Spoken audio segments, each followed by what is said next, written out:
cause he knows what to do, and we gon' bless him. That's my hip hop song. And we gon' thank him, cause his mercies are new, and we gon' wait on the Lord, cause he always comes through. Yeah, we gon' go with him, cause he knows what to do, and we gon' bless him, for his glory is due, and we gon' thank him, cause his mercies are new, and we gon' wait on the Lord, cause he always comes through. Yeah, we gon' roll with him, cause he knows what to do, and we gon' bless him, yeah, for his glory is due, and we gon' thank him, cause his mercies are new, and we gon' wait on the Lord, cause he always comes through. Yeah, we gon' roll with him, cause he knows what to do, and we gon' bless him, for his glory is due, and we gon' thank him, cause his mercies are new, and we gon' wait on the Lord. Come on in. OG Bobby. Cynthia Such.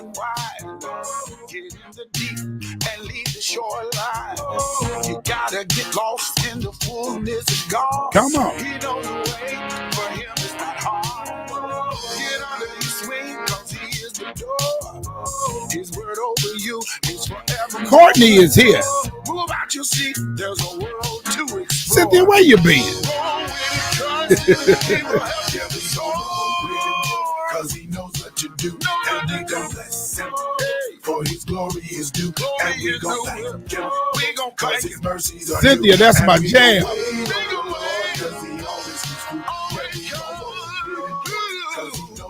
He knows what to do, for his glory is due, and we gon' thank him, cause his mercies are new, and we gon' wait on the Lord, cause he always comes through. Yeah. He can hear you when you strong to pray. He can help you forget the bad day. In his hand, there's I love that part. danger to fall. He made everything. He's your all in all. So get under his wings, cause he's the door. His word is over you forevermore. Move out your seat. There's a world to explore. Will do, Cynthia. Shelby. To do, and we gon' bless him. For his glory is due, and we gon' thank him, cause his mercies are new, and we gon' wait on the Lord, cause he always comes through. Yeah, we gon' go with him, cause he knows what to do, and we gon' bless him. We gon' bless his glory is due. Alicia, that's my jam right there. Cause his mercies are new, and we gon' wait on the Lord, cause he always comes through. I'm gonna hold it. I'm gonna stand on. I will not fold it. I will not give up. I will be bold in it. I'm gonna be bold in him. Yeah. I'm gonna hold it. And I'm gonna hold to his hand. I will not fold it. I will not let go. No, I will be bold in it. I'm gonna be bold. And he's gonna do what he said. He's gonna do what he said. I'm gonna hold it. And I'm gonna hold it. I will not fold it. I said I won't lay down. Family. I'm gonna be bold. That my God can do all things. Yes, he can. There we go. Wait on it. Yes, I know what to do. And we gon' yes, I will. His glory is due. And we gon' thank him. We gon' thank him. Good evening. And we gon' wait on the Lord, cause he always comes through. I like that song, boy. That's my good old song right there. Yeah, we gonna roll with him. That's my new theme right now.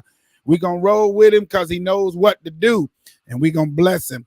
Yes, sir. That's my jam right there. I am excited. Listen, I'm Stephen Williams. They call me the Good Bishop. I want to thank you so much for joining me behind the veil. We always learning something new, getting some good information. Man, last week did we learn something about weight loss and all that good stuff? Lord, I felt convicted. Lord, I need to let the Lord be my guide, trying to get rid of these pounds.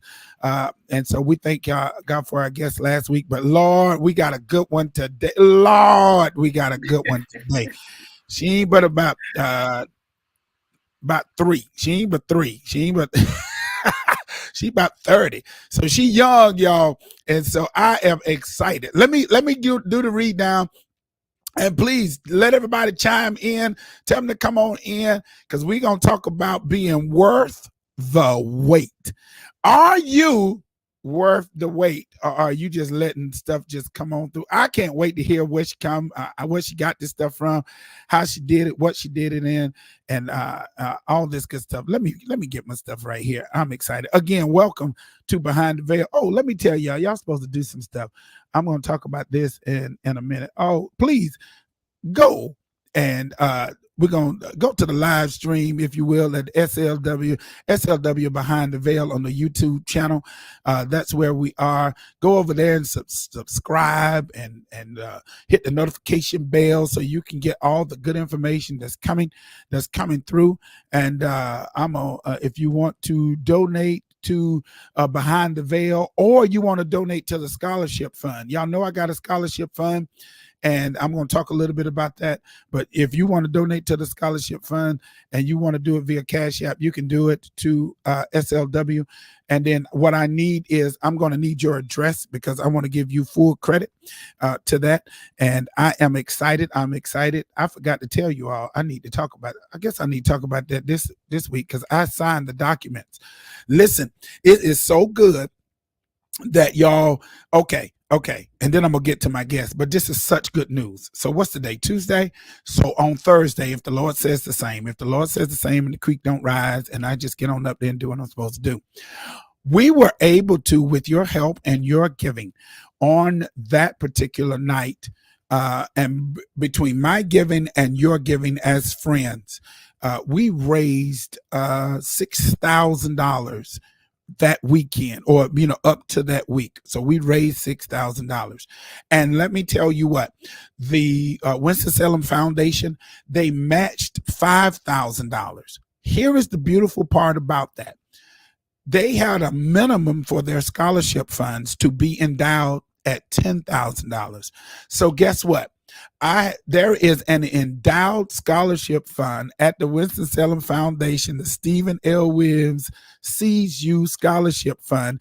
It is endowed. I signed the documents on Thursday. This is phase 1. So we got $11,000 in it. Woohoo! And we're getting ready to have a phase 2, because the more money we put into the scholarship fund, the better, the bigger the reward for the students.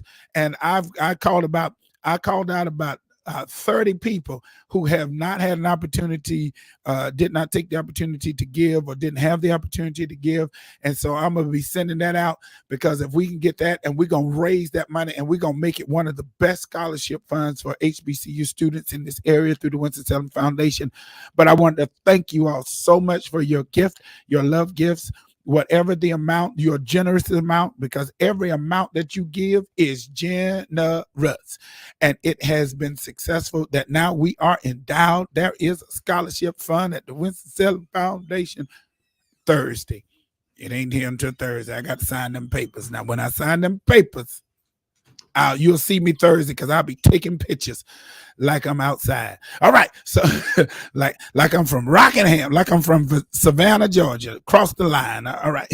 My guest tonight, Miss Phylicia Boles, was raised in Saltwater City of Savannah, Georgia, where she is the second oldest sibling of 4.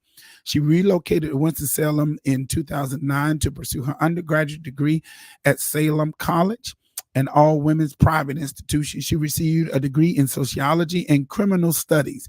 Maybe that's what we should have been talking about. And later began her pursuit in the mental and behavioral health field.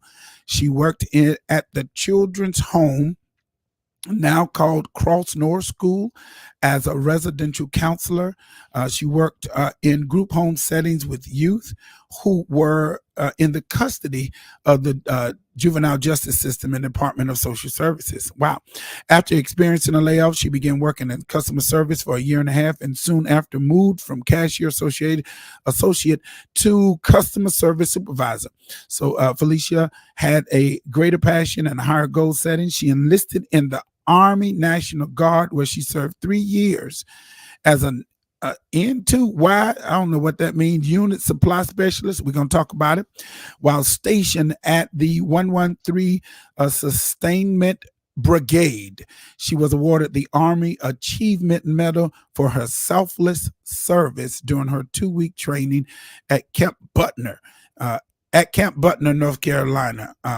While enlisted, and I know that she began to work as behavior counselor in a day treatment setting for Alexander Youth Network and Winston-Salem Forsyth County Schools. After which, she began her employment as a mental health technician at Old Vineyard Behavioral Health Hospital. A little under a year, she was promoted as a man. You just keep getting all these good promotions. You must know how to work in mental health tech. As a mental health technician too, working with adults and adolescent patients diagnosed with mental and behavior disorders. She applied and enrolled and obtained her master's degree from the illustrious North Carolina A&T State University. We're gonna be fighting about that. You know, I went to Winston-Salem State. You know how we roll. And she graduated from the counseling department, receiving her master's degree in mental health rehabilitation counseling with a certificate in behavioral addictions in December 2021, just recently.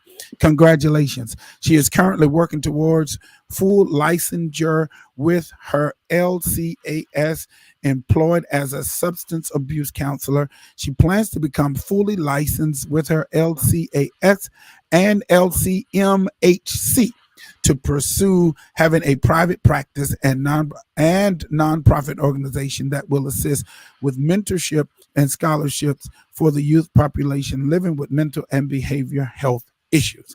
Whew. Girl, you've done a lot, and you are 25.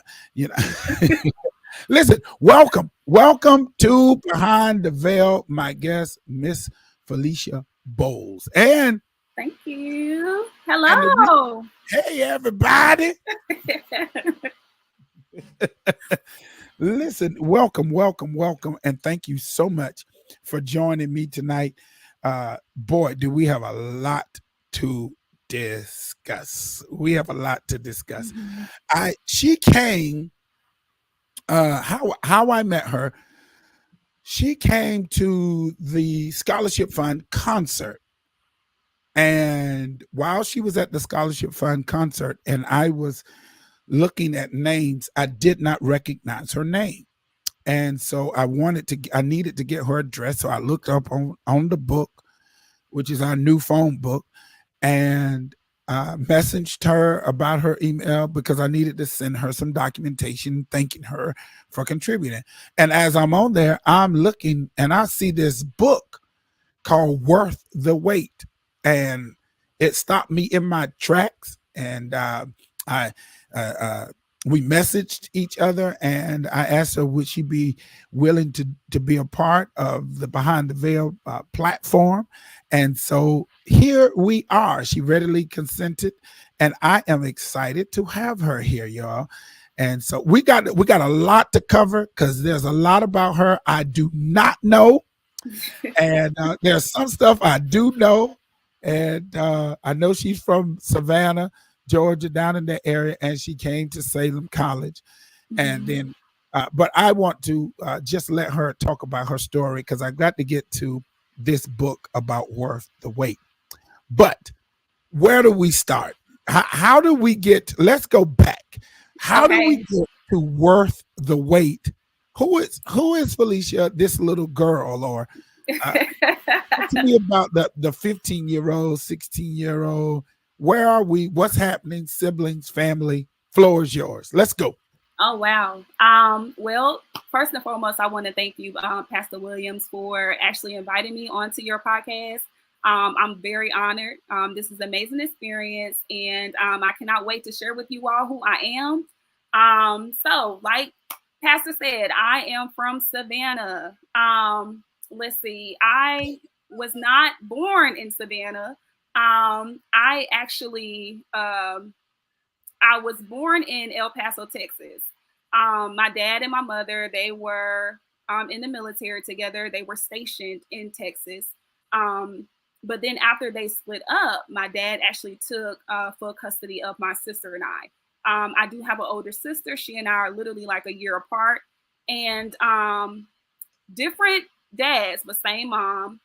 And my dad was on deployment a lot. So I ended up living with my grandmother, who I call my Nana, which is his mother. And I was living in Richmond Hill with her for a while. So that's how I ended up being in Georgia. So from there, I actually, let's see, I was living with my Nana. She had to work. And then she also had kids of her own, which was, which is my uncles and aunts now. And around that age, well, when we came into the picture, they were in college then. So it was like too much. They couldn't watch us when my Nana went to work. So my Nana was like, I'm gonna have to find someone for them to go to while I have to work and my kids are in school. So I ended up with my mom, and my mom is actually a cousin in the family. And believe it or not, I didn't find out until I was in middle school that my mother was not my biological mother. Wow. Yes. Wait a minute. How did you find that out, and was that traumatic? It was very traumatic for me. My dad actually came and visited my mom one day. So before I even spill this, I do want to say that growing up, I did experience a lot of trauma. And in the counseling world, we'll say complex trauma. And with complex trauma, that's you're experiencing more than one. So okay. yes. So growing up, because I Wait a can tell minute. you. Time out. Give me an example, because I think I've been in complex trauma. If my sister's on here, I think I've been in complex trauma. What does that mean when you say more than one? Is that like father situation, mother situation, youth situation, family situation? Yes, all of those things entails of complex trauma. You Okay. can say like car accident, molestation, rape, generational trauma, any type of trauma that, because you have people that experience one trauma, and that's what PTSD, say for instance, from a car accident. That's how they develop trauma. But growing up, you're looking at a woman who can speak about being molested, who can speak about abandonment. So let me go back just a little bit. My mom and my dad, they separated. And my mom decided that she did not want my sister and I anymore, because she wanted to break ties with my biological father. Right. So my biological father took my older sister in because, again, like I said, she and we have different fathers. So my dad gave her his last name, and my dad took her in and raised her as his own. Got you. Yes. Kudos to him. Kudos. Absolutely. So she and I actually resided in Richmond Hill, Georgia with my Nana, which is his mom. So that's how I ended up in Richmond Hill. Gotcha. From there, of course, growing up, I was told that I did see my mom. I was 3. My sister was 4. I didn't remember that. So that was the last time apparently my mom was around. Since then, we have not had any communication with each other. Wow. It has been said, because of course I have not had any contact with her, it has been said that she does not want to engage in conversation with my sister and I, and that's okay. But from the result of that, I did struggle with abandonment issues, in which that was another form of trauma for me, especially when I found out that my mother, who was my cousin, is not my biological mother. Right. I got it. So growing up, I was raised in a home, fairly decent. However, I did experience emotional, verbal, and physical abuse. My mother was very verbally and physically abusive towards me. I have cousins in the family who actually were emotionally and physically abusive. I did experience molestation. I did go through that from family members, and it was quite an experience. And believe it or not, my trauma has caused me to actually have blackout moments where I don't remember a lot of my childhood. Wow. Yes, it's a lot that I don't remember, and of course, neurobiology would say that because I experienced that trauma, it's my mind, and I try to think about it. It's my mind protecting me from the emotional state that I was in, Right. Currently, I can't go back there. I don't remember. But what's crazy is I remember, or the amazing thing is that I remember who, and immediately when I begin to think about what happened, it's like my mind is like, nope, don't go there no more. Wow.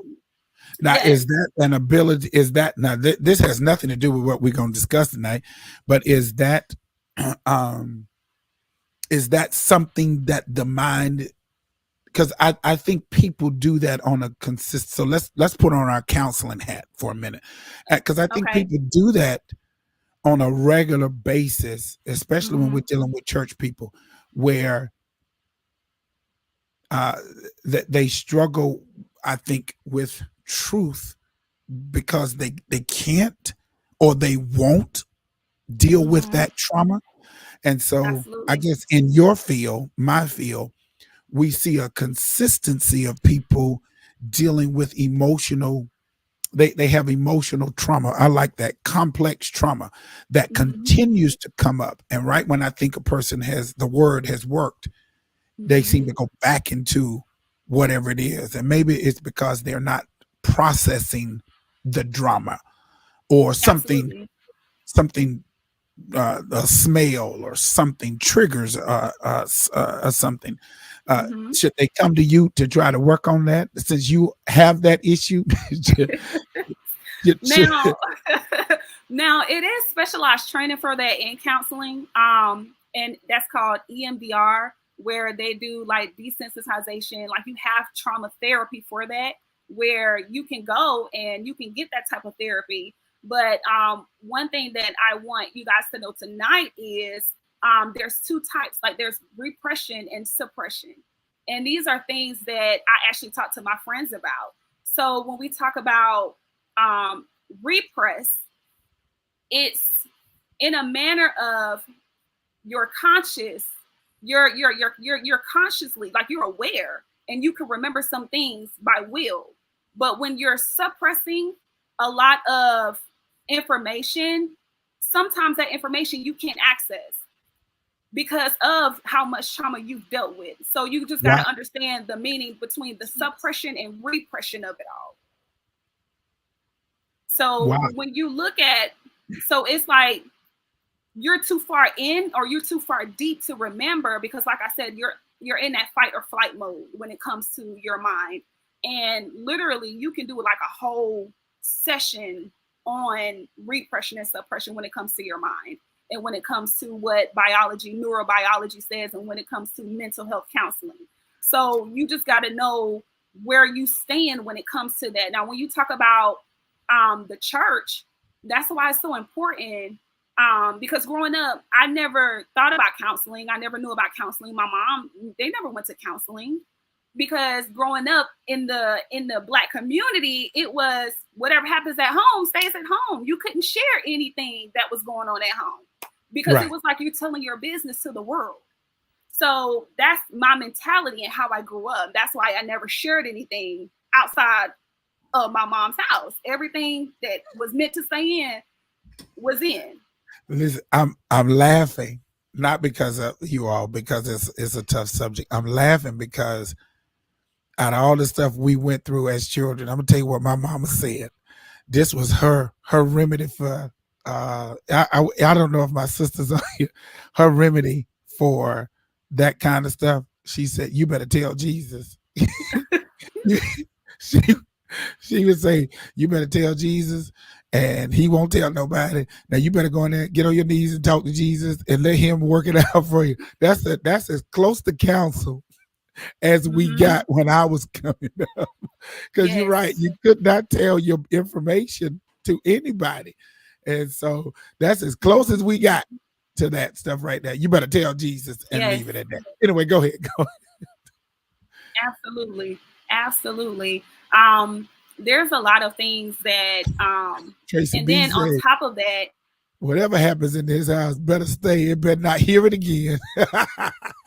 exactly, that's how it was. And if you That's right. and if it was said, you better, when you get home, you better put on double layers of pants Yes, and sir. everything else that you need to get on to Oh prevent Lord. feeling the, yeah, it was like that in that house. I got you. But growing up, as I got older, I began to recognize the parenting styles that my mom, and then my pop. My mom was married, and I called my pop, because growing up, I called my pop dad, and he told me, he was like, look, he said, I'm not your dad. He said, call me your pop. He said, I'm not going to take that away from your dad. This was at the time when my dad was on deployment and I was being raised in that household. So I grew up, my family taught me everything that was needed for survival, morals. And I thank them for that. But at the same time, it's the things that I experienced in that home and outside of it that has allowed me to be the woman I was before I wrote this book. And I say that because growing up, I looked for a lot of validation from a lot of people. I didn't know who I was. I didn't know my identity at all. Because once I was told about the adoption, or once I was told about my mom not being my mom and my dad not being my dad, it was kind of like, who am I? And I was in the search of trying to figure out who I was. Wow. Okay. And then growing up, my mom manipulated my sister and I in believing that my dad's side of the family didn't want anything to do with us. So we were under the impression that my dad didn't want me at all. So it was almost as if I was confined to who my mom's side of the family wanted me to be. Yeah. So it's like, yeah, I can see that. Yeah. Mm-hmm. So I was also surviving not only in the home, but I was trying to survive in my academics in school. Like Yeah. I was bullied for not having like the clothes that people wore, not having things that people value at that time. So it's like, here I am as an athlete, because I was a student athlete. I graduated third in my class. From 293 students, I graduated third in my class. I was always about academics, but what people didn't know was that I had an end goal. My end goal was to not stay at home. I needed to get away from home. I needed to figure out how can I get my academics to where it needed to be. I literally participated in all year round sports, volleyball, softball, basketball, and track, all because I did not want to stay home. Wow.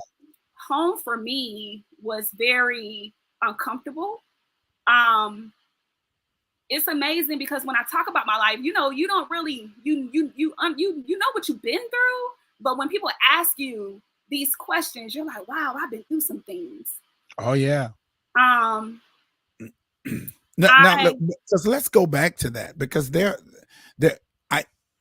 you find that there are a lot of people now going through what you've gone through who use that tactic? Because now that you say that, I wonder, did we do the stuff that we did to not be at home? Were we using that as the method or the tool to be able to get? Because see, I don't know if it was for the home, because I don't know if I was broke. I didn't find out I was broke till I went to college. I mean, poor. Like, yeah. I didn't know we were poor until I went to college. But I wonder subconsciously now, is that things that we were doing? Because I can see people now not wanting to go home, but not for us not being able to identify that that's what's driving the child. You know what I'm saying? Absolutely. Because you can't tell it. Right. Absolutely. The child can't tell that. And so you see all this movement, you think they're being great, but in your case, you were like, I just don't want to go home. Yes. Wow. Yes. Home for me was not comfortable. And what's crazy is my sister and I, we had a conversation, and she said, Phylicia, she said, Mama really did not like you. And I said, I know. And I said, these are the things that I've experienced growing up. And that is why I made it my business. I knew I had an agenda, and mine was, you got to do everything by any means necessary and take that opportunity to just get away from what it is that you've experienced through life. My mom never showed affection. I never got an I love you. So here I am trying to figure out, what is love? So not only am I trying to figure out my identity, I'm like, okay, well, if I'm being told, if you're in a state of mind and you're a child at that time and you're like, well, your mom didn't want you, the mom that you have that you thought was your mom don't want you, and then you're being told that your dad don't even want you, what, that puts you in a state of mind of not even wanting to be here on earth. Right. Because I was going to ask, it seems like, where did you get the fortitude? Because to hear your story, I deal with people who want to throw it away. Mm-hmm. Yet you managed to figure out to allow it to be fuel. Mm-hmm. Where in the world does that come from? You know, because we don't get this side. Most of the times we get the side of depression. I want to kill myself. I want to give my body to anybody that shows me attention. Drugs, alcohol. It usually manifests more that way Mm-hmm. than Yes. it does this fight. You know, Mm-hmm. where does that come from? Where do you think it came from initially? And did your mother treat your sister better than you? Why do you? I have so many questions. Why do you think she treated you that way if she treated your sister differently? And where did you get the mindset to turn it to be positive and not negative? Those are crucial. Those are two. Okay. So growing up, there were times that I did believe that my mom treated my sister better than me, because there were times where we would do the same thing and my punishment was a lot worse than hers. And I'm like, how so? Now, I was the youngest and I did start problems with my sister. I'm not going to lie. We did fight. We fought a lot. But at the same time, it was, well, how come my beatings are longer than hers? Or why you're trying to pick up an iron and hit me? Or why it was a time where, and I've never told nobody this, but there was a time I actually had to sleep outside. And I'm like, why do I have to sleep outside? And it was cold that night. Just briefly, just so you guys can understand the magnitude of the things that I experienced. So I think I talked back to my mom, and she was like, well, if you want to talk back, you can get out of my house. And I was like, what? So she kicked me out and she locked the door, and my siblings knew not to open the door because then they would get it too. You know what I mean? Like they would get in trouble as well. So it was fairly warm that night, but if you're in Savannah, it gets really cold. So it got cold that night. I was sitting on the porch and I was like, I'm getting tired. I had to be to school the next morning. And I went to the garage. If you go outside my mom's house, it's like they built another part of the home to where the washer sits outside of the front porch. And then it's a garage. And then the dryer is in the garage. Gotcha. So it just so happened that my mom had a comforter in the dryer. So I took the comforter, and my mom's car was unlocked. My mom's and pop's car, it was a Cadillac. I would never forget it because it had leather seats and it was white. And we know when leather in a car, when it's cold, it's cold. When it's hot, it's hot. It's hot. So I laid there, and I purposely laid in that one spot all night just so that spot can get warm. And as I move around at night, my body is sticking to the leather because it's warm in that area. So I was freezing. When I woke up the next morning, it was so cold, my body ached. And I got out of the car, and I guess I must have got up before everybody else, because when I tried to open the door, it was still locked. So I knocked on it lightly to let my siblings know, hey, I'm outside. I got to get ready for school. And they unlocked the door. So I was able to go in as if nothing happened. And I went to school the next day. I went to school that morning, like nothing never happened. How old are you? I am 30. No, at that moment. At that moment, I was in high school. I was probably about 15, 16. Oh, Because shoot. I was a freshman. I was a freshman then. Shoot. First of all, you smart enough to go and get the comforter and to sleep in the car. Back in my day, we going over somebody's house. I mean, we doing some. We probably are rebelling. So before this is over tonight, y'all send some love, because by the time she's 16, she done experienced most stuff just in this little small conversation. And I'm like, shoot, that happened to you at 16. I ain't got nothing that I need to be tripping about, because that is a lot to overcome. And you're just 16.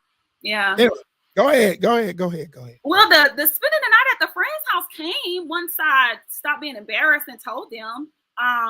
And that happened probably later down the line, probably my junior year, senior year, when I was able to actually go out. Wow. But I can, yeah. The spending the night at the friend's house happened once I was able to let them know, hey, I don't have nowhere to go. And it was a continuous thing because she continued to lock me out. But the second question that you wanted to know was, how did I get that willpower? How did I, what made that a fuel for me to overcome what it is that I was going through rather than dwelling on it? And I honestly feel like God he always sent me help. He always sent me help. And it's crazy because I didn't recognize it then. But as I got older, I'm like, wow, he has never left me or forsaken me. And I say that because I literally had, by this time, fast forward, it's time for me to apply for college. And I didn't have the funds. My mom didn't want to give me the money to apply for college, and I could not understand why. At the time when we were applying for the ACT and the SAT, they would give you like a free voucher. And with the free voucher at my school, you can take it, I believe, like up to 2 times free, and they would pay for it. So at that moment, I took the ACT, but now here it is time for me to apply for college. And I purposely did not want to apply for a school in Georgia. Right. And a lot of people say I missed out because I could have went to school for free because of my GPA at the time. But then what they didn't know was that I never missed out. It was a way for me to get away from the things. It was for me to get out. So I applied to 2 schools out of town, and it was Salem College. And I think my friends they taught me into applying for Spelman. But Spelman got back to me a little later. And I actually had a librarian. Her name is Miss Cole. I would never forget her. And she said, Phylicia, Phylicia, do you have anybody to help you with applying for school? And I said, no. I said, I don't even know how to do it. And she literally said, well, this is what I need. I need you to bring in your mom's W-2. I need all this information. I need you to do this and do this, and I would do it for you. She created the account. She set me up an account for me to apply for school. She said, this is the type of letter you need to write. And I wrote it. She was there for me. Librarian? The librarian was there for me. And I'm like, Lord Jesus, because honestly, I knew a lot of professors. I knew a lot of teachers. Well, at the time of teachers, I knew a lot of teachers. And it was just the way that I carry myself. I was a part of all types of academics. I was on the yearbook committee. Like, I was doing all types of stuff because, like I said, I did not anything that'll get me from going home. So I know it, Aisha. That's what I was thinking. When you want to talk about a ram in the bush, this is the wait a minute, as they say in the country, that's the librarian. That's the librarian. not the librarian. Let's go to the librarian. That is so that is all right. All right. Before you move forward, pause. Okay. Did you ever find out why your mother treated you differently? Did you ever found that out? I never found that out, but I did ask her I did ask questions as I got older and as I got away from home. Like I asked her, well, Mom, why do you contact everybody else for their birthday, but you never contact me for my birthday? I stopped getting birthday celebrations after elementary school. I think middle school, I never celebrated a birthday. Um, so when people celebrate their Sweet 16 or they have celebrations and things of that nature, I'm like, wow, I don't even know what that feels like. Um, Wow. I did get birthday cards from my Nana. I got birthday cards from my mom's mom because she did come around for quite some time, but I don't know what happened with that relationship because, I mean, when adults have their issues, you were never Right. supposed to get into adult issues. Um, so I don't, honestly, I've asked her certain questions, but then it's like, I don't get the answer, a sincere You response don't from get the her. real answer. So I I, and, spent, and mhm, sometimes I don't know if they know why they do some of the dumb stuff that they do. mhm, Like for instance, those of you who are listening to me now, just imagine this, and we're going to get back to her, but just imagine this. Like you see me now writing songs, you see me singing, you've known me. So I, when my father left, so basically I didn't see my father till I was 11. And I asked him, he played, get this, he played guitar, organ, drums, piano, harmonica, trumpet, saxophone, xylophone, anything you put in him. And I asked him to show me a chord, and he never would. mhm, I'm 11 asking him to show me something. I didn't get that until I get away from home, get to college at 19 is when I started singing and playing and writing. So something that he could have helped, first of all, he could have helped had he stayed. But then once he mhm. got back, you would have thought he would have at least reached out. You got children. And so I skipped it and never even pursued that part of my life. I was an athlete, so I wanted to be like my Mhm. brother. My brother was my hero, and uh, and I wanted to be in sports only to get slapped again. Here's that ram in the bush. Only get slapped again, Mhm. to get back on track. But you got to get back on track by yourself. So when everybody say they were singing when they were 5 and 6. I don't know nothing about that. I started singing when I got to college, and I had to wait to get saved to start singing to find out what the heck that was. That's crazy. But anyway, in your situation, man, this is like I'm trying to figure out first of all how you sang. Like, why are you not angry? Why are you not slapping people? Like, I've never been the angry type. I've never been the angry type. If I get talked about in school or something like that, I went home, cried about it, got back up, put my pants on, and I went about my day. oh, you Um, and I just feel like I never, because at home I never got the opportunity to be expressive. Anytime it was more so like labeled as talking back, and literally I would get hit. So it was like I can't be opinionated, I can't communicate the way I want to. So now it's like I hold all of that in, got you. which then caused some anxiety, if I must say. But I don't like to label certain things because I feel like once you start labeling yourself certain things and your mind begins to make you feel like that you have that disorder or you Right. have that mental, and I never labeled it as that. Got you. Because I do believe what you speak with your tongue, it will manifest in your life.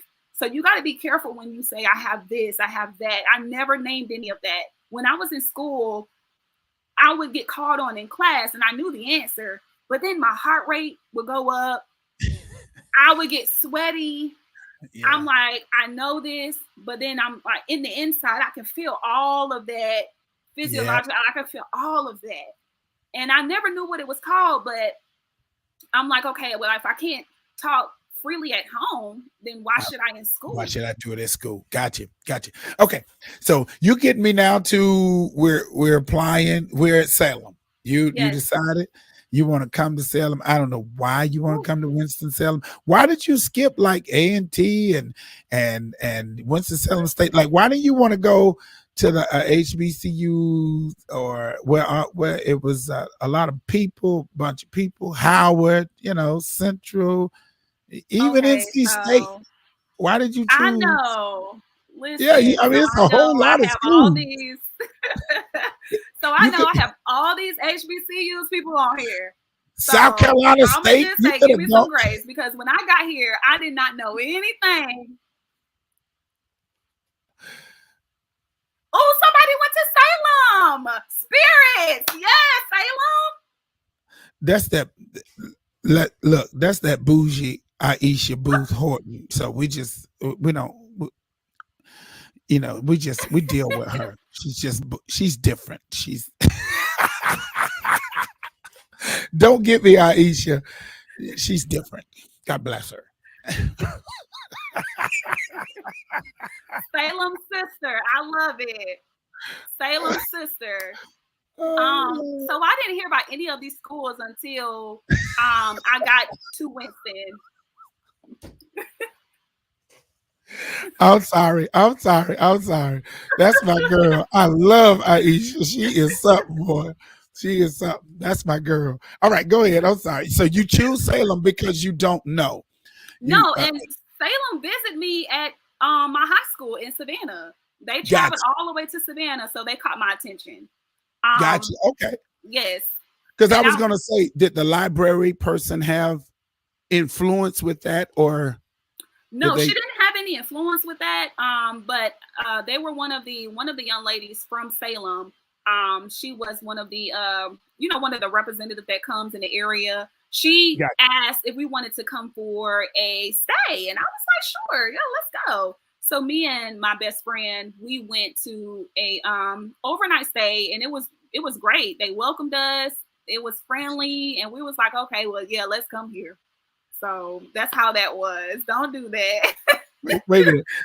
Tracy B said this. Tracy B said she got too excited. Only Phylicia. She said, yeah, somebody went to Salem. Yes. Because a lot of people thought in my face about Salem, but I'm so glad to have a Salem sister on here. That is funny. All right. Oh, God. Okay. So we go to Salem. So here we are. Yes. Oh, wow. Salem was a culture shock for me. It was very different because it is a PWI. So coming from a all-Black high school, transitioning into a PWI, I was like, wow, this is something I've never seen before. When I arrived at Salem, I can remember, well, I'm not gonna go back, but I can just remember all of the parents just moving in, all of the students, all their kids, their children. And I'm just like, wow, I wish I had that. So once again, I'm like, okay, let me just go ahead and tune it out. My best friend's mother, she actually helped me settle in. She helped me with any final documentations and everything that I needed. So that was a blessing. And I met so many people. I did feel like I was out of my comfort zone. I fell behind at Salem just a little.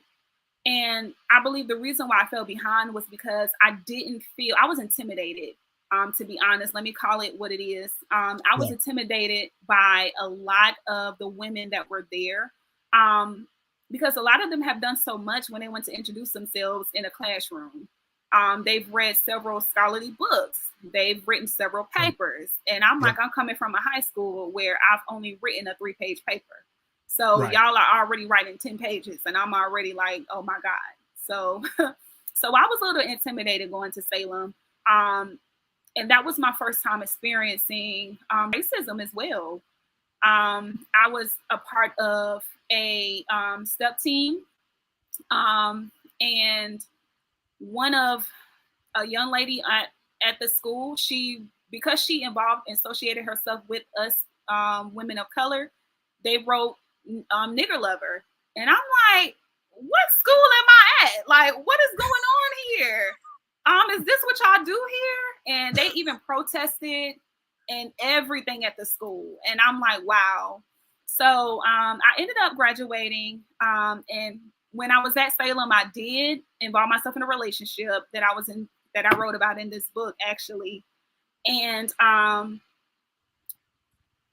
want to say, when I transitioned into this book, which came literally last year, it was a lot that built up to that. And while I was in this relationship, here I am away from home, still trying to figure out who I am, not sure what I bring to the table. I didn't even know what I liked. I didn't know what I wanted. I didn't know what I wanted to do. So I felt like I was out and about in the wilderness, and I'm just comfortable, connected with someone who actually came from Savannah with me. So that kind of gave me some encouragement. So as you're talking about different cultures at Salem, I'm thinking to myself, where do I stand? Where do I fit in? I don't have the support from my mom. I'm not talking to my dad at the time. My dad and I actually rekindled our relationship when I was at Salem, in which I do want to share this. So when we talk about people, and okay, so I'm about to talk about the church for just a second. And sometimes as believers, when we get people who do not want to involve themselves in the church, I think we should get a better understanding of the why they don't want to do it. Because when I was at Salem, I experienced some hurt from people who were actually involved in churches here. Right. And that almost kind of made me hesitant with exploring a little bit more of Winston, because I was actually going to move at one point. I said, I'm done with Winston. Salem was enough for me. It's time for me to move on. But God had other plans. So while I was at Salem, and I'm not going to share any names, I'm not going to share any information because I don't know who's kin to who on here. So it was during the summer of my junior year, and I decided to take a summer course. With the summer course, I had to stay on campus, and they told me at the last minute that my financial aid did not cover the, at Salem we have flats. It didn't cover my stay at the school for the summer.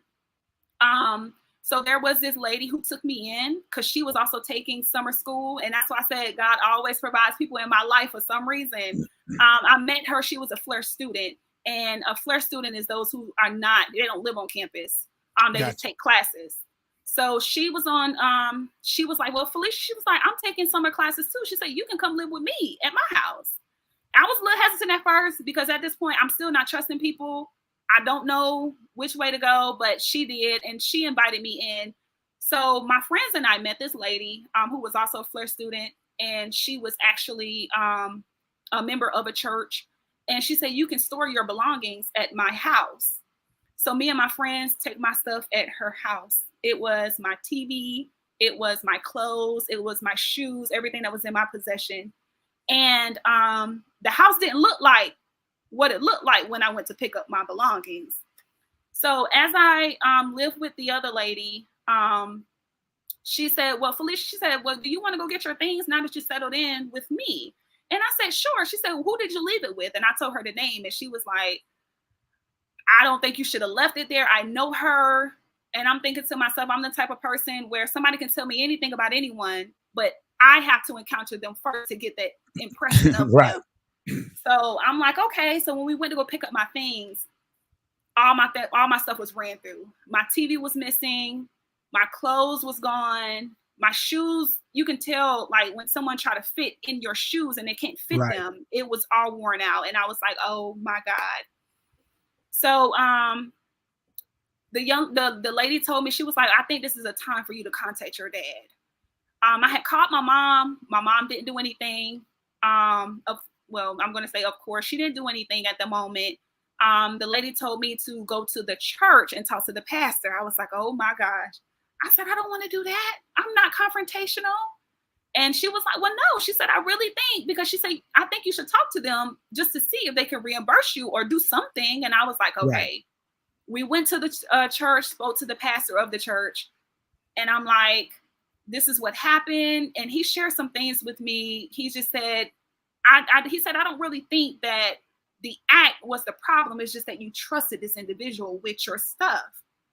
And I was like, yes, I trusted the individual with my things. So we had that conversation. Nothing happened. And I got back in contact with my dad. My dad ended up literally giving me the money to replace everything and so much more. So we ended up rekindling our relationship through that. So let me go back. Let me ask a question. Yes. Because I want to, well, y'all know me with my nose itself. I want to find out who that is so I can talk junk to him. But anyway, you have a degree, but you still don't know where you fit. Then. Yeah, that's what I'm saying. I'm saying. Oh yeah, yes. So you're in college. So just think about this, you all. You're in college. You have a degree, or you're almost about to, junior year, senior year, and you still don't have a clue. So I just want to put a pause there, that sometimes even when people have that educational piece, that doesn't mean that they know who or whose they are. They can have all the education. And we're experiencing that with people who have the greatest of education, but still don't know who they are in kingdom or who they are in God. And it is a clear reflection. And what I'm having to teach people around me is that you cannot expect kingdom out of carnal. If people don't know, they don't know. But I wanted to reference that you have a degree, but you still don't know. And whoever that pastor was, they should have given you some money. I would have had to give you some money, and then I'd have had to tell Sister so and so off. F. I would have had to tell her off, because she could have damaged your soul by that act. Anyway, absolutely. Go for it. Absolutely. And it happens. That's why I'm so glad you said that. It happens. So a lot of times when we've connected and we know who we are in Christ, sometimes we look down on some of the other people who are not quite sure where they are. And instead of doing away with them or condemning them, get a better understanding as to why. Because you can more so save a soul just by sharing that empathy and that compassion. Because to hear your story is, if I had heard your story, I would have understood why you do what you do. You know what I'm saying? Like, I'm like, oh, that's the light bulb. And when you get to that point, I always tell people, my friend Dr. Coleman is on here, and I always tell people, if you hang out with me, if you can wait it out, you will find it out. Sometimes you just need to wait.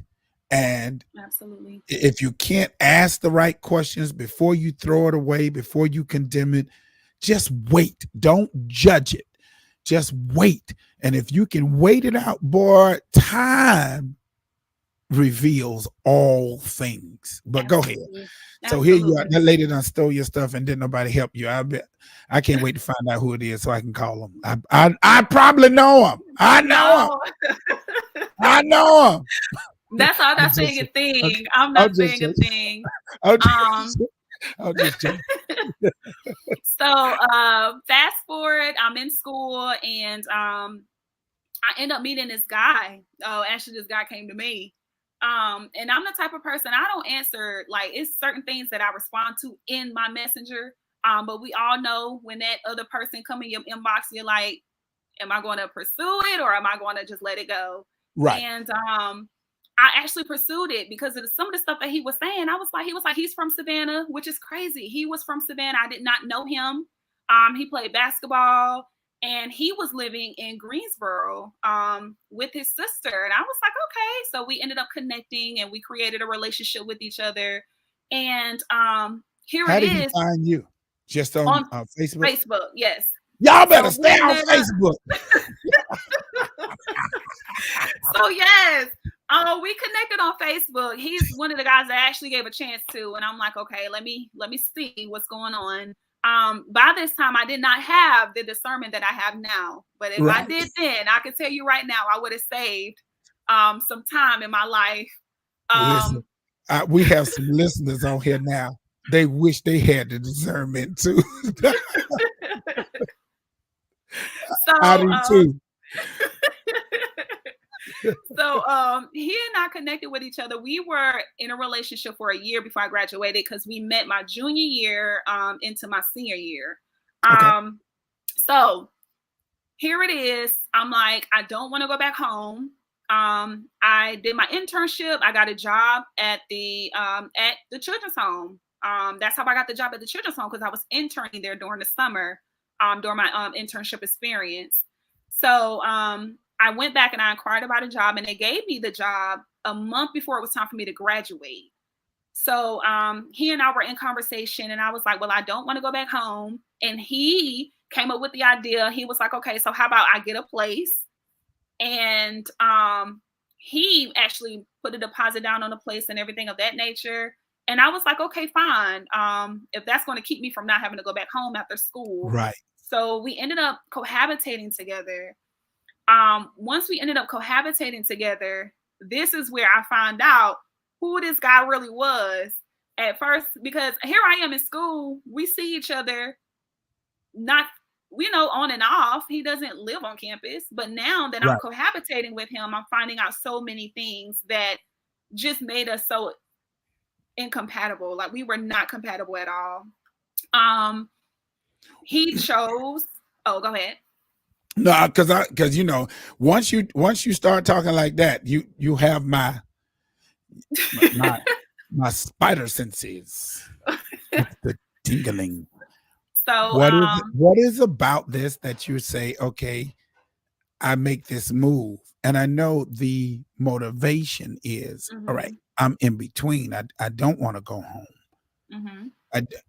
And so here is what is presumed to be an opportunity, but I'm always intrigued about people connecting with people and then finding out that you're not compatible. What is it about not getting? It wasn't because you didn't know you, that you didn't see that you all weren't compatible, or were you just listening to his game? Was his? I'm going to be honest and say all of that. And the reason why I say that is because here I am. I'm done with school. I'm still trying to figure out who Phylicia is and what Phylicia want in life. When I got into a relationship with him, I had low self-esteem. I had insecurities. Wow. I didn't believe that I was worth having any guy to approach me in a manner of like pursuing me. Like, I kind of like shut off a little bit. And I was still seeking validation from other people. Like, I did certain things based off other people's opinions. I couldn't make a decision. I'm like, okay, what do you think about this? Do you think I should do this? I was that type of person. I was the type of person to say, I'm sorry with everything that was going on in my life. I can make a mistake, and sometimes the mistake wasn't on me, and I'm saying, I'm sorry. What are you saying sorry for? Right. So I believe that type of cognitive, all of that, the things that I've been doing developed from being at home. All of that, everything that I was then, like, it was just so much going on, like, just in general, and who that created me to be. But here's the thing, and I think this is so important. And when I wrote this book, I began to realize why boundaries are so important. Boundaries are so important in relationships. Boundaries are so important in friendships, family. When I wrote this book, it was at a moment where I had already broken up with this guy. We were together for 7 years. And I wrote in my book about soul ties. And again, it's unclean spirits, in which you can write a whole book about soul ties. Yes, sir. And the relationship that we were in, and the relationship that it was unclean. unclean spirits. I didn't know who this guy was. And when I introduced this guy to my best friend, she didn't tell me then who he was. She was just like, I thought he changed. And I'm like, what do you mean you thought he changed? She was like, well, when you told me about him, he was a basketball player. He slept with so many women and in and out of relationships. And I'm like, you could have told me. So the blame wasn't to be had on her. It was definitely my fault, because this is why it's so important to ask questions when you get in relationships. I think in my case, as a woman who didn't understand her self-worth, I was so ready to be, I would rather take a half of a man than a whole man at that moment. Now you saying something. I was willing to do that. I was willing to connect with somebody who validated me and made me feel good at the moment. And these are the things that latched on, the unclean spirits that he had already had in his life. It latched on to me because I was so open. I didn't have no boundaries at all. And I was willing to accept anything that made me feel that void of me believing that's what it took for me to understand who I was and to identify who I am.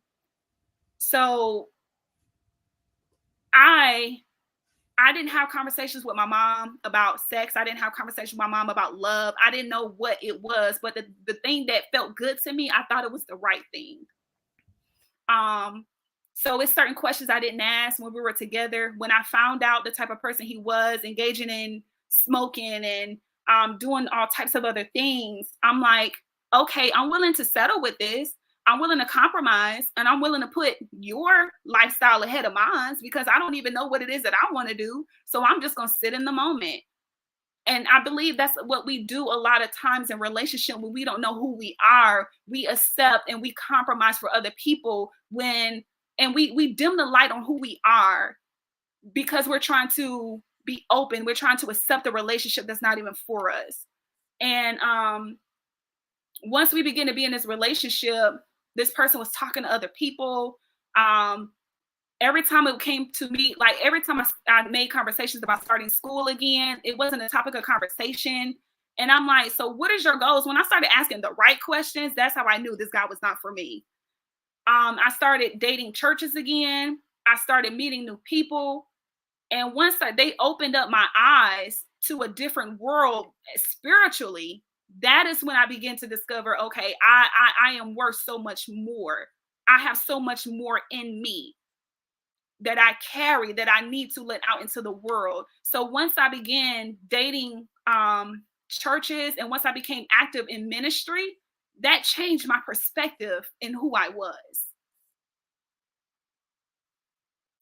You wearing us out tonight, because I'm taking notes, because it's this whole notion of when you don't know boundaries, when you don't know your boundaries. And then you said something that was just like crazy, like you dim your light so that that person could shine, but it is because you did not know your worth, your boundaries, and not knowing what it was that you really wanted. And I'm just giving out some nuggets, because not only knowing that, but then being able to ask the right questions, because it's one thing to ask a question. It's another thing to ask the right question. And then you said something that most people do not revert back to. Most people never get back to asking, how does this person impact my spiritual walk? How is this person going to impact my spiritual walk? Because I think we see stuff in the natural, and you start doing this, but true to form. And let me put this out here. Let me say this, that it might not be a title. Like Phylicia and I were laughing earlier today about, she told me, I got a word in me. Don't be talking about I got a word in me and stuff like that. But the whole notion is that you do not have to title. You do not have to have a title. And I can't emphasize this enough.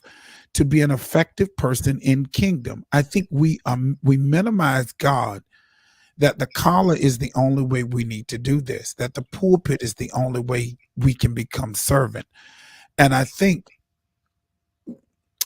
we just minimize that that whole notion that you can impact kingdom in so many more ways than just looking the part.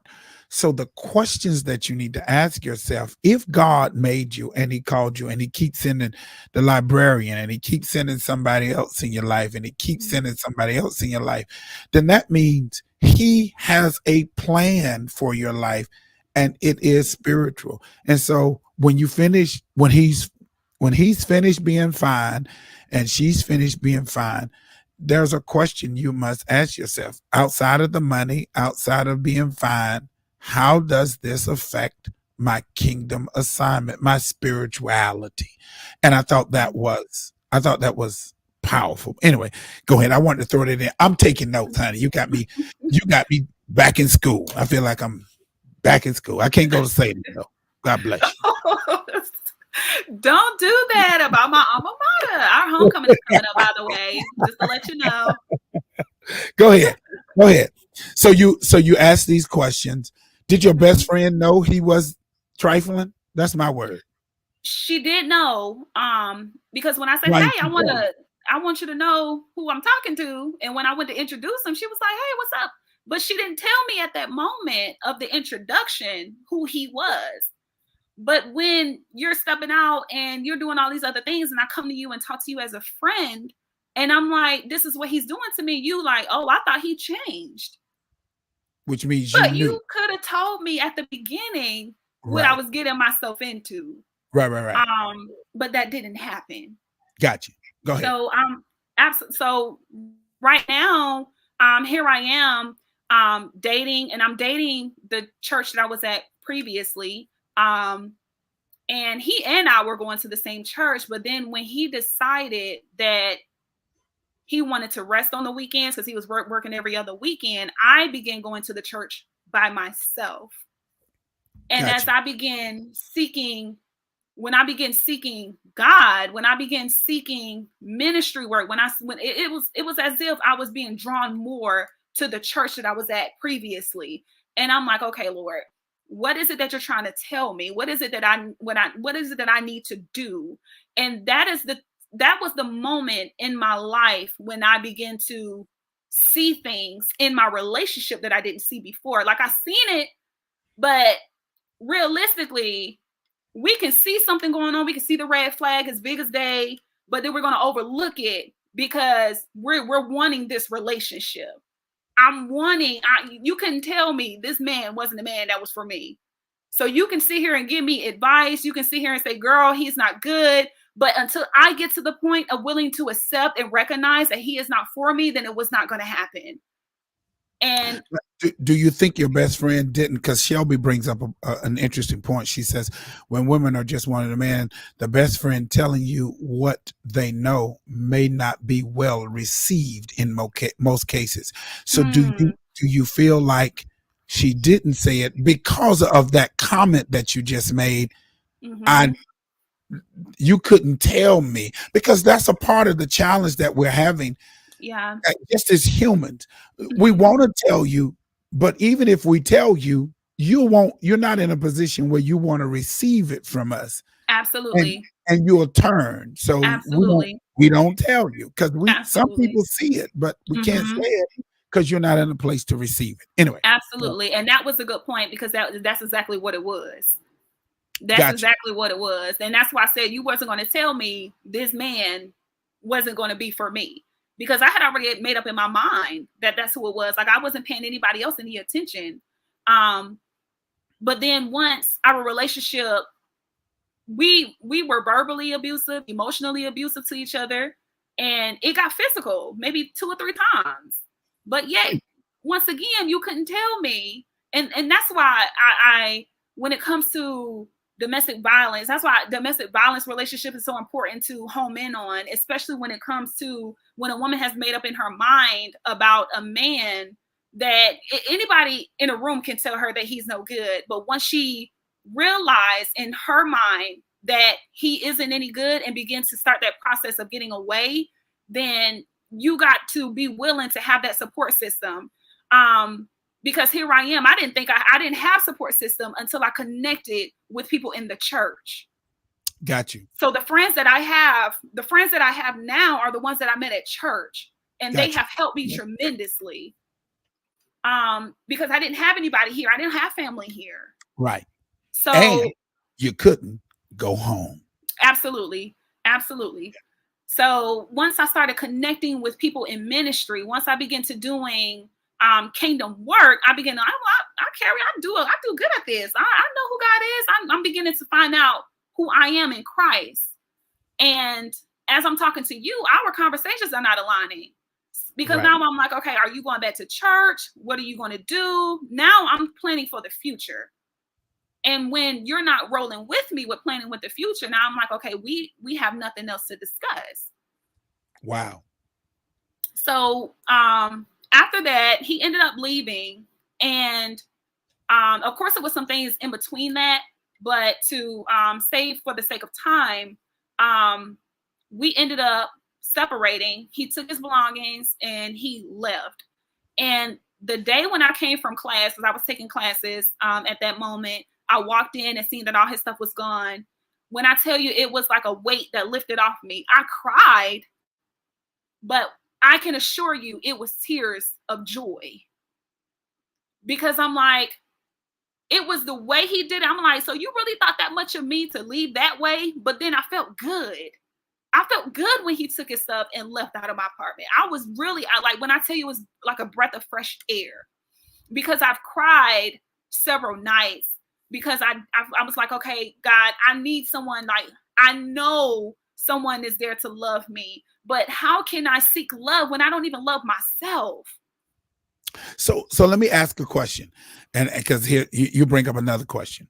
So, because I feel this is how I feel like some people are, because to me that sounds like the Jonah complex, right? Like, you're the issue. Like, why couldn't you break away? Why did it require him doing it? Did you not have enough strength to do it, to walk away?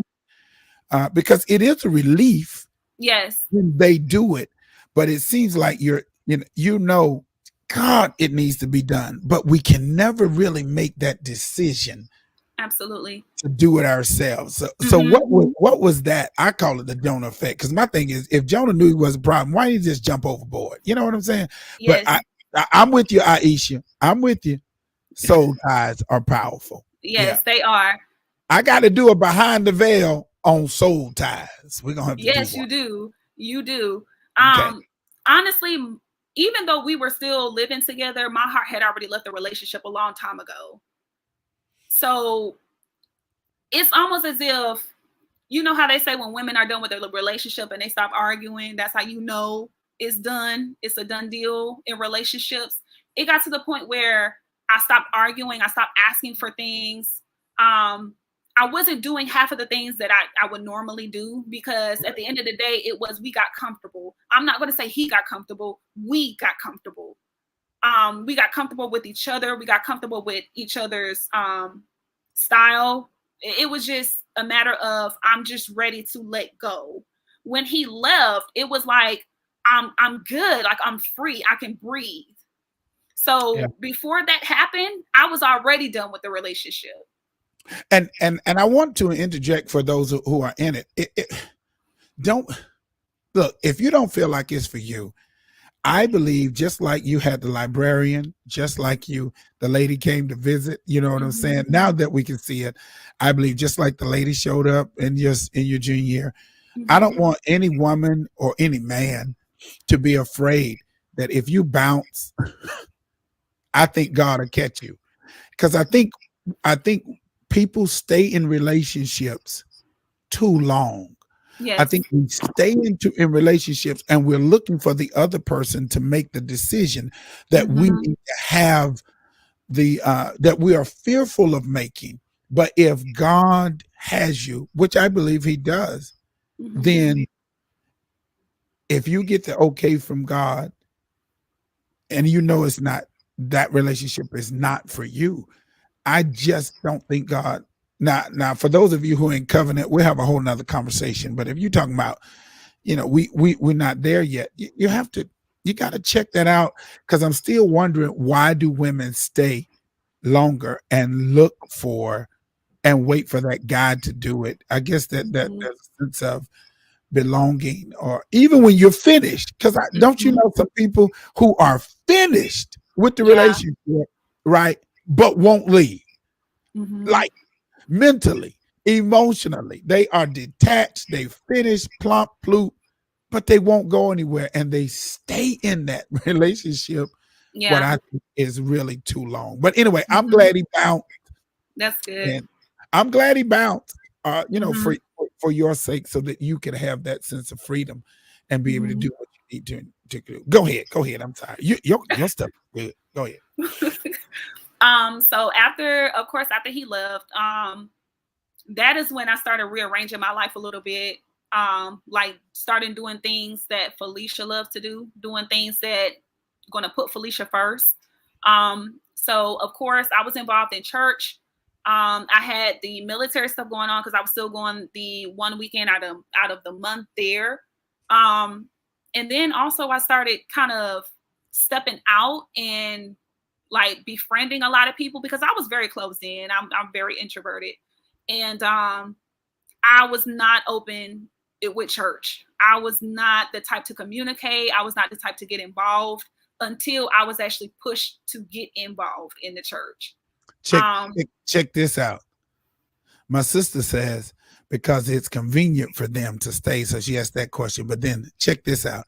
Regina Coleman says, it's really hard to leave mm, bondage. Isn't that good? Now that's that's good. good. That's good. It's really hard Hmm. to leave what bondage and being bound. Go ahead. I Yes, just want you to that see is that. I good. thought that was powerful. I thought that was good. Yes, that is good. Honestly. Um, so once I and then here I am. Um, I'm involved. Like I've had people coming to me saying what they see in me that I don't see. Yeah. Even to this day, I'm still like, okay, Lord, what is it that people see in me that I don't see? Not to say that I'm still that woman from way back when, but a lot of people would notice what you carry. And I'm like, no, I'm really just being me. I mean, I really think I am. But if you see that, then I receive it if that's the will that God has for me. So I'm still like that to this day. Um, They wearing us out tonight, Phylicia. Check this one out. I think we've been conditioned once married, you stay married, staying for the kids, the finances, maybe stability. Fear can hold you hostage too. Yes, yes, it Yeah. sure can. It sure can. It sure can. So when you say it's really hard, even the comment before then to leave, hard to leave bondages, and then for Yeah. Shelby to come back and say finances, kids, marriage, fear. Um, I really feel like that's very important because a lot of times when we're fearful in relationships, like you can do it could be a whole like session on this. Um, I would say when it came to, I was fearful with making a lot of decisions, especially not only in this relationship, but I was fearful with presenting things to my family. I was fearful with presenting things to my friends because I didn't think the new me would be accepted. Ooh, If that makes sense. God Almighty. Um, Wait a minute. You can't look. I think, Phylicia, I think we're gonna have to have a part two, because you can't make that. You can't make that kind of statement. Because I think we got to find another part two, because you are fearful to present. Say that again. You're fearful to present. I was fearful to present things in my relationship. I was fearful to present things to my family and my friends because of who I was becoming. Like I wasn't the same person who I used to be. So I didn't think the new me would be accepted. Because there's a lot of things that now that I don't do. There's a lot of things that I don't engage in. There's a lot of things that I've even with the release of this book, I've had family to stop talking to me. And that was the biggest fear that I've had with being able to share testimony.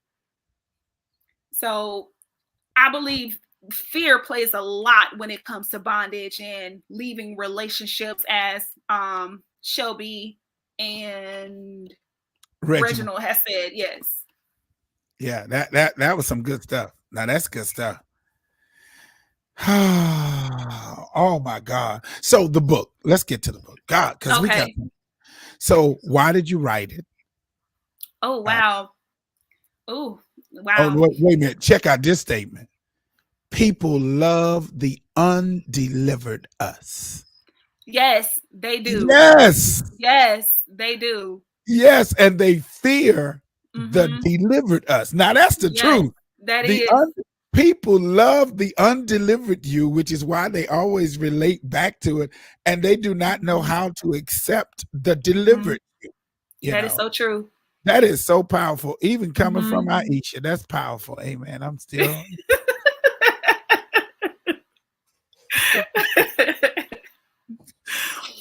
Don't do Aisha like that. She has an A in my book for being a sister. Okay. So you write this book. Hmm. You find your worth. Yes. Yes. What makes you want So to write the book? I wrote this book. Honestly, it was for myself. Believe it or not, it was for healing. It was time for me to let go of just it was time for me to forgive in a lot of areas, because I knew if I wrote this book, it was a lot of things that I would have to confront. Gotcha. There was a lot of things I would have to face.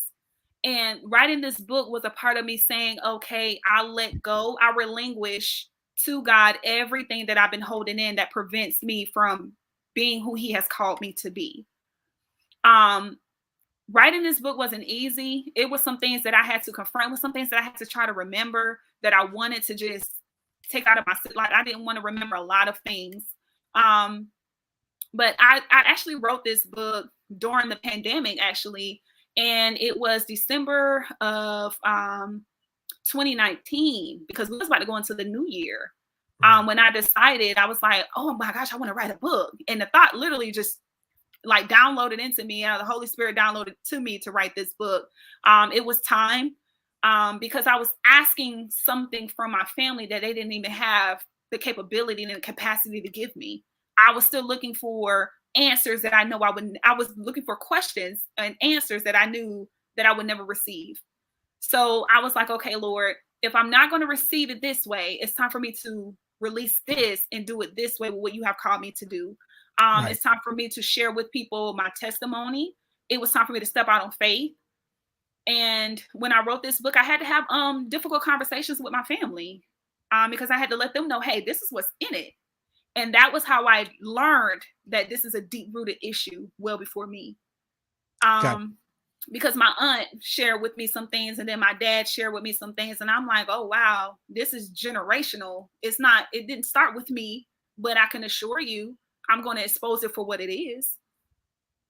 And So it and me and it along with God. ends with you. It may not Yes, have started, but it ends with you with that absolutely. exposure. Yes, I agree. Hmm.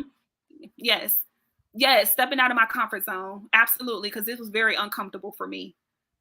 It was very uncomfortable. So um is that a remedy? As I mean, because I know we can't give out stuff, but if people are doing this, would it be safe to say that one of the first things you have to learn how to do is step out of your comfort zone in order to, Absolutely. yeah, Mhm. I mean, Yes. I don't want to give out wrong information, but I would think being comfortable in that thing is what keeps you bound and keeps you in the bondage. You have to Mhm. be able to walk in an area of faith and step outside of that comfort zone. Mhm. In a book that I'm releasing real soon, there's a slogan in it, and it just keeps resonating with me. You have to learn how to move without a crowd. If you don't Yes. learn how to move without a crowd, you're going to always be stuck with the opinion of the crowd. And so Absolutely. you must, there's so much power. Aisha, you own it tonight. Aisha said Mhm. there's so much power in Yeah. uncomfort. Yes. That oh my God, yes. And Tracy says stepping out of your comfort zone was a step into God's purpose. Mhm. Come on, Tracy B. Absolutely. Come on. Now that's good stuff right there. Stepping out of the stepping out of Hmm. your comfort zone is stepping into God's purpose and into his comfort zone or into his hands. Absolutely. Powerful, powerful statement. Yes. That's powerful. Yes. Go ahead. I'm sorry. This Oh is no, good. you're fine. I was just listening. Yeah, I this was is just good trying to stuff tonight. read. Yeah, I know it. Isn't that good? That's good. Okay.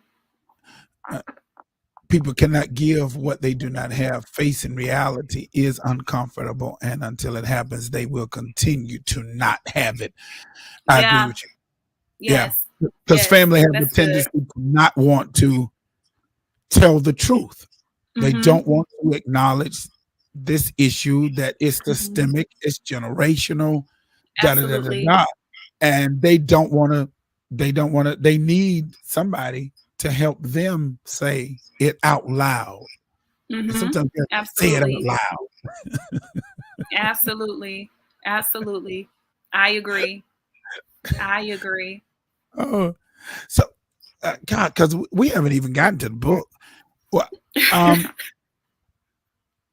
when you say I'm worth the wait, Hmm. talk to me. Why did you call it that? And what it what is it? What is it? Talk to us. What is about that? Okay. So, worth the wait. Actually, when I had the revelation for this book, it was honestly me saying I am worth discovering who God has created me to be. Um, I am worth Wait, say every. that again. Say that again. I am worth waiting for who God has created me to be. I am worth that. When I say when I say these things, before, like I said, I struggled to understand who I am in Christ. I struggled to understand um, my identity with the person that I am on earth. So when I say worth the wait, even when being single seems impossible to do, during those moments where you feel like you're by yourself and you're detached from your family, when you seem like you're by yourself and you're detached from your friends, when you seem like you're by yourself and you're detached from just the crowd, as you all have said, then you have to understand that it's worth fighting for who God has created you to be in Him. And that's why it's so important when you think about relationships in general, you have to have a relationship with him to begin to identify who you are in Christ. You have to know who you are to be able to set the tone to allow God to use you with he created you to be. You killing me. I mean, I continue on. I just 'cause initially, or I'll bring myself back in. I'm sorry, I made you. Initially, when we were starting talking about this, I'm thinking, oh man, this is gonna be great about relationships, and I'm worth waiting for. Hmm. But that worth is not the worth that I had in my mind. Hmm. You basically are saying I'm worth Yes, the wait to find out what God wants from me. absolutely. Yeah. Absolutely. And whatever that wait is, that developed into, like, Because I mean, eyes have not seen, ears have not heard. I still have room to progress to who he has created me to be. I haven't even accessed it yet. I haven't even experienced the goodness of what God has for me. So when I say worth the wait, you have to wait in that moment. You have to be patient in that moment. You have to develop the fruits in that moment to understand that who he has created you to be is so worth waiting for. You don't have to dim your light. You don't have to run away from who God had you. Everything that happened to you, it happened for you. So you have to look at it like that. Everything that happened to you, it happened for you. So you are worthy. You are an heir of the kingdom.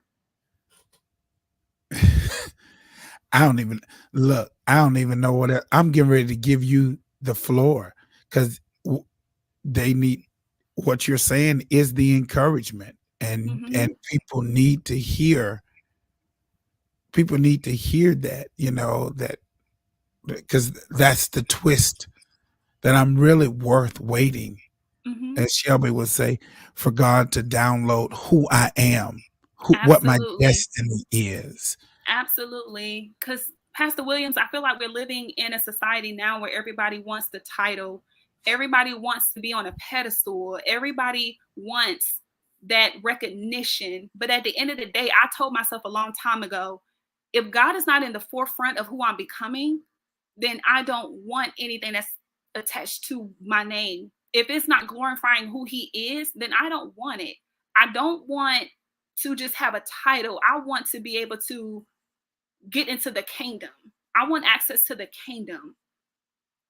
So if I have to sit and wait, if I have to wait on the right relationship, if I have to wait on the right marriage, if I have to wait on the right friendships, if I have to wait on the right connections, then I want it supernaturally. I want it in a divine way. I don't want to just connect with people because I want the platform. I don't want the platform if God is not involved in the platform. I don't want it. He can have everything. But I want to glorify who He is. My ultimate goal is to make it in. I'm not trying to do everything just to have. Everybody wants a platform nowadays, and I think it's so important for people to prioritize what it is that they're wanting and who they're doing it for, because ultimately it is for Christ. And listen to this. Listen to Christina. Are you willing to wait until God reveals me to me? Absolutely. Absolutely. Absolutely. Are- Absolutely. are- are- That's it. I love, that's because it. I love. That's it right there. Are you willing to wait Mm-hmm. yourself until God reveals you to you? Are you, Absolutely. is that, instead of just accepting any and everything, Mm-hmm. instead of getting it with the spirit of loneliness and manipulation, are you Mm-hmm. really okay with waiting and not being frustrated? And I think if we get in that posture, I really do believe, I've been saying this lately, Phylicia. I've been saying this: after you have suffered a while. So there's a scripture that says, after you have suffered a while, God will Yes. establish you, settle you, strengthen you, and He'll make you perfect. And Mm-hmm. I've been saying this, that suffering must have an end date. Yes. It must have a duration date. Yes. But if you're not willing to wait, if you're not willing to wait for that discovery, Mm-hmm. then you're going to endlessly be going through trial Yes. and trial and trial and trial and trial. And the wait, you're never going to see him, the strengthened, the settled, but it has an end date.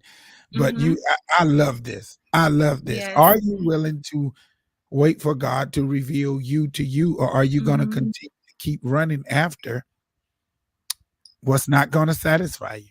Absolutely. Absolutely. How? Absolutely. I think you are on to something. And I know the book was done. Where can people get the book? Let's talk about that. It's available on Amazon. All you have to do, you can either put in a title or you can just put in my name and it should pop right up. I did say that this is not the ending. I do plan on writing another book, and prayerfully it will be available on different other platforms. I did self-publish this one, and this was my first one, and I'm just excited to see what God has for me moving forward in my life, because I know it's going to be big. I I shared with her. She was like, "I done wrote the book, and it really didn't get much traction." I was like, "That's because we got to get the word out." I'm finding out that once you get a book, that's half the issue right there. Writing it is probably Mhm. 25%.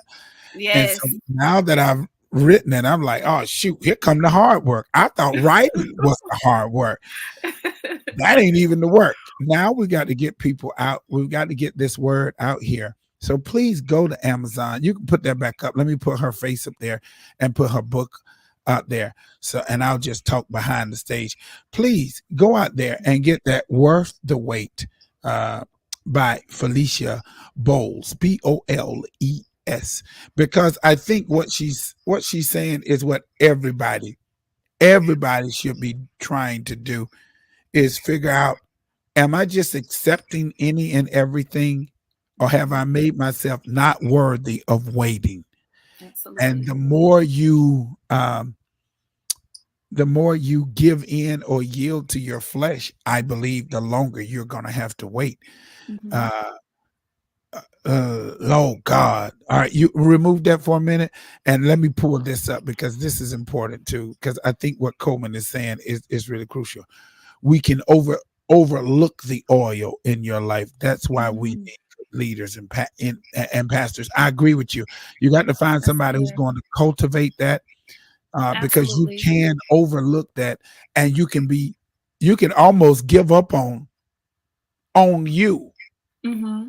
right? Like That's true. Yes. you can almost give up on you.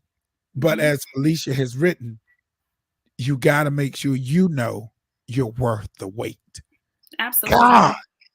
Absolutely. absolutely powerful tonight. You have tremendously blessed my life. Uh, I'm you honored. you have blessed my life. You have blessed my life tonight. Wow. Um, y'all, we got to go get the book. If you don't go get the book, pass this on to some people. Go out to YouTube and send the thing on the link, copy the link and share it, because this is the message that I think is needful. Are you willing to wait? Do we have a direct link to the Amazon? If we give us a minute, we'll try to find us a direct link to the Amazon so we can buy it. Um, Worth the wait. I just think it is absolutely powerful that you're able um, to share this book. How long did it take you to write it? Oh my gosh. It took me a year because in between school and studying, um, I would pick the pen back up. I would pick my laptop and stuff back up in between, like having to study for exams and write papers. So it literally took 2020, the whole Wow. year 2020. Hmm. I know it. I'm like you, Charlene. I want to read the Yes. book too now. I want to read, especially I want to read all the stories. Listen, you have the final word tonight. I'm gonna give you. So here is this 15-year-old girl. Here's this 12-year-old girl. Here is the scenario, and I want you to talk to her. She's in a situation, she family, da da da da da, friends, and she may not feel like she's worth it. And Hmm. you have a one-on-one audience with her, or you have a one-on-one audience with him. What do you say to them? You have the floor. Oh wow. Um, First I would like to say to you that everything that happened to you in your life when you were growing up, it's time that you have to forgive yourself for that. Do not take accountability for the things that other people have done for you, but understand that your life is so much greater. You have so much worth. You are worthy. You are honorable. And you have so much that you are predestined to do in this world. Don't give up.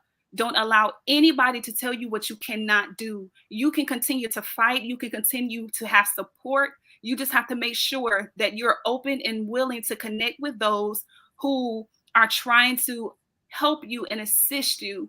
I know that so many people said that you could not do it. I know a lot of people said that you were never going to be who you were today. I know you have overcome so much, but continue to hold on, because I can tell you right now, God is greater. God is in the midst. You are going to overcome everything that they said that you cannot do. Get rid of those negative affirmations, get rid of all of that negativity, and I can assure you that greater is coming your way. Continue to hold on and have faith, and I will continue to pray for you, and I will continue to love on you. If nobody has ever told you, or nobody told you in a long time, that you are loved and you have a purpose. So continue to do what God has created you to do. Y'all, let me tell you what, and regardless of what you think, you are worth the wait.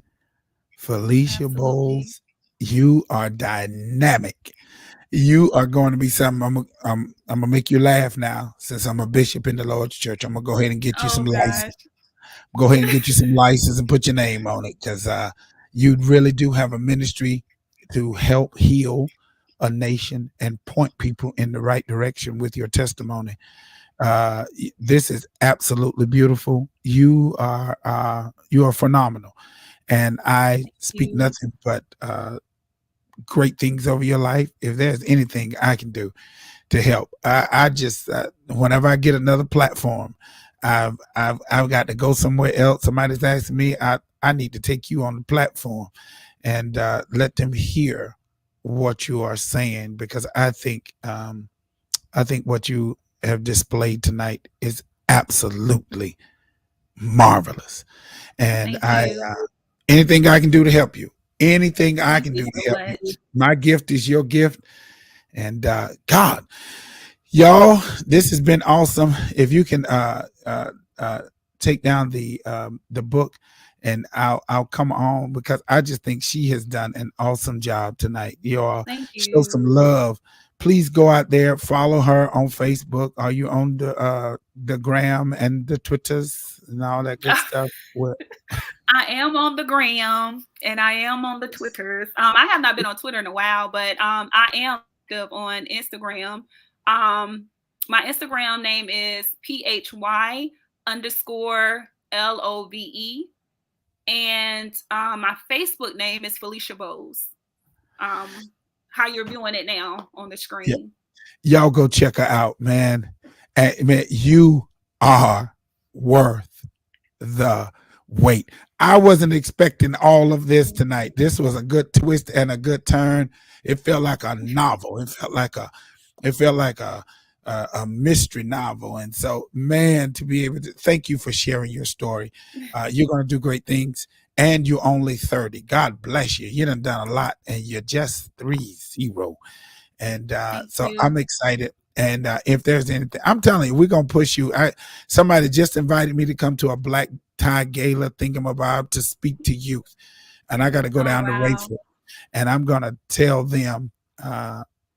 them they need to get you on a platform to be able to speak to these young ladies and young girls, because there are a lot of them, in between your age, 20 and Mhm. 30, who's struggling with not Yes, feeling like that they are worth the wait.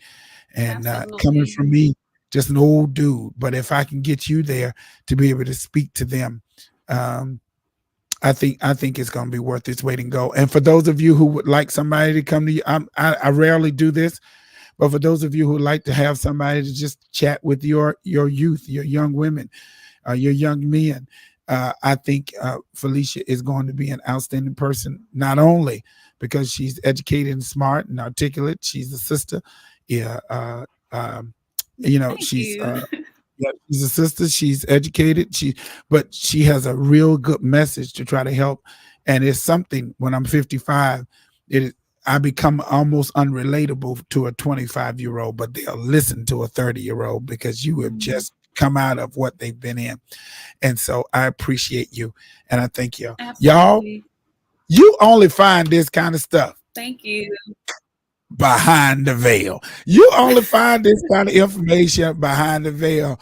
I should be syndicated. It should be national. Syndicated. That's probably why it ain't right there, because I'm acting stupid. Thank y'all so much for joining us tonight. I know we were over time, but thank y'all so much. This was so good. This was so good. I had to let it play out. I'm sending her out on another look. I'm the good bishop, and I'm saved and sanctified, but I Thank write you. music for everybody. And this is a song called I'm Grace for That. And you gotta be grace for God's greatness. You are worth the Yes. wait. You are worth the wait. This was Yes. absolutely phenomenal. Thank you for joining us behind the veil. Join us again next week. I'm going to have a great conversation next week. and the week after that. This was good stuff. And so I appreciate you guys. Till our next appointed time. Y'all go check her out. Yes, it was. Friend her. All that good stuff. Get on her Facebook page. Oh, yeah, that's my jam. Yes, sir. That's my jam. Y'all, we got to go. I'm going to let this just vibe.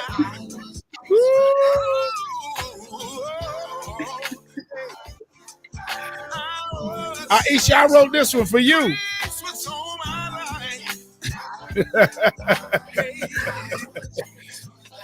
Hey, you're great for it. Y'all, we got to get out of here. Phylicia, don't you go nowhere. We're going to get off of here. Thank you for joining me. I'm Stephen Williams. They call me the Good Bishop. That girl over there, that's Phylicia. She is the absolute bomb. Phylicia Boles. I love it. Bless y'all. Till our next appointed time. Thank you. For joining. Thank you.